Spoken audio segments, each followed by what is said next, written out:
జూబ్లీహిల్స్ లో పోలింగ్ కు భారీగా ఏర్పాట్లు చేస్తున్నారు ఎన్నికల సంఘం అధికారులు. రేపు రాత్రి వరకు అన్ని ఏర్పాట్లు పూర్తవుతాయన్నారు ఎన్నికల అధికారి ఆర్వి కర్ణన్.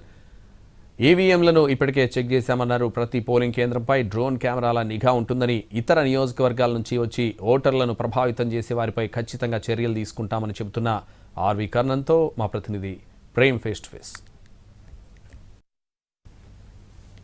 జూబ్లీహిల్స్ ఉప ఎన్నికకు సంబంధించినటువంటి ప్రచార కార్యక్రమాలు కూడా ఈ రోజుతో ముగిసిపోయాయి. ఆ తర్వాత ఇప్పుడు ఎన్నికల అధికారులు కూడా అవసరమైనటువంటి అబ్జర్వేషన్ కూడా చేస్తున్నారు. ఎల్లుండి జరగబోయేటువంటి ఒక ఎన్నికలకు సంబంధించి ఎలాంటి ఏర్పాట్లు చేశారో ఆర్వీ కర్ణన్ ఎన్నికల అధికారులు ఆయనతో మాట్లాడే ప్రయత్నం చేద్దాం. సార్ చెప్పండి, ముఖ్యంగా ఈ రోజుతో పూర్తిగా ఈ యొక్క ప్రచార కార్యక్రమాలు కూడా పూర్తిగా నిలిచిపోయి ఈ క్షణం నుంచి ఎలాంటి ఆంక్షలు ఉండబోతున్నాయి, ఎలాంటి కార్యక్రమాలు చేయబోతుంది? సైలెంట్ స్ప్రింట్స్ మొదలైంది.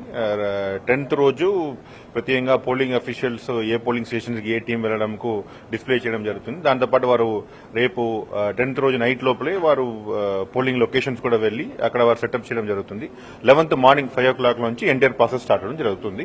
ఆల్ 407 పోలింగ్ స్టేషన్స్ లో అన్ని ఏర్పాటు చేయడం జరిగింది. ముఖ్యంగా ఈసారి కొత్తగా డ్రోన్స్ తో కూడా నిఘా ఏర్పాటు చేశారు. ఎన్ని డ్రోన్స్ ఏర్పాటు చేశారు, వాటిని ఎలా మానిటరింగ్ చేయబోతుంది? టోటల్ 139 లొకేషన్స్ ఉన్నాయి. 139 లొకేషన్ రౌండ్ ద క్లాక్ ఒక డ్రోన్స్ ఫెసిలిటీస్ పెట్టడం జరుగుతుంది. సో దట్ ఇప్పుడు ప్రత్యేకంగా ఈసారి బయట కూడా పోలింగ్ స్టేషన్ బయట కూడా ఏం జరుగుతుంది, ఏం పరిస్థితి ఉంది చేయడానికి అవకాశం ఉంది. నూతనంగా ఈసారి ఫస్ట్ చేయడం జరుగుతున్నాం.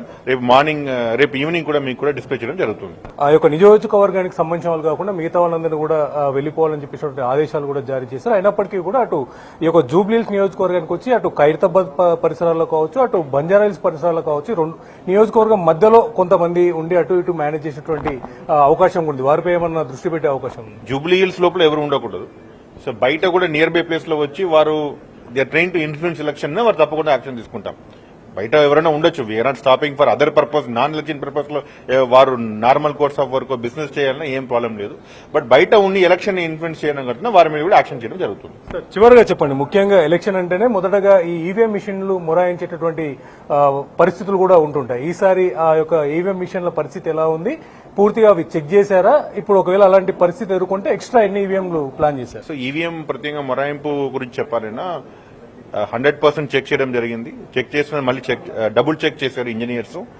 మళ్ళీ ఏదైనా ఇష్యూ అయిందినా వారి కోసం ప్రతి ఒక్క సెక్టర్ ఆఫీసర్ దగ్గర ఒక ఈసీఎల్ ఇంజనీర్స్ కూడా ఉన్నారు. వారు సెపరేట్ గా వారికి బ్యాకప్ ఈవీఎంస్ కూడా ఉంటాయి, రిజర్వ్ ఈవీఎంస్ కూడా ఉంటాయి. వారు తొందరగా వెళ్లి విత్-ఇన్ హాఫ్ అన్ అవర్ లోపల ఈవీఎం ని పూర్తిగా రిప్లేస్ చేసుకుని కంటిన్యూస్ పాస్ చేయడానికి అవకాశం ఉంటాయి. ఎల్లుండి జరగబోయేటువంటి ఎన్నికలకు అవసరమైనటువంటి పూర్తి ఏర్పాట్లను కూడా ఆర్వి కర్ణన్ ఎన్నికల అధికారి కూడా పూర్తిగా చేశారని చెప్పారు. కెమెరా పర్సన్ రాజారామేష్ తో ప్రేమ్ కుమార్, ఎన్టీవీ, హైదరాబాద్.